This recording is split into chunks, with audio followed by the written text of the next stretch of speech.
नमस्कार साथियों, मैं विनय तिवारी एक बार फिर आप सभी के समक्ष एक अपडेट लेकर आ गया हूं।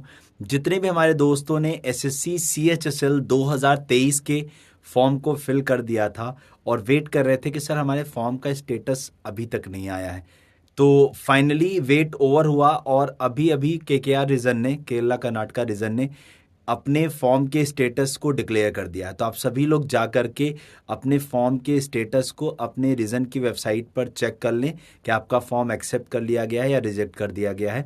साथ ही आपको ये पता चल जाएगा कि किस डेट में और किस जगह पे आपका एग्जामिनेशन होने वाला है।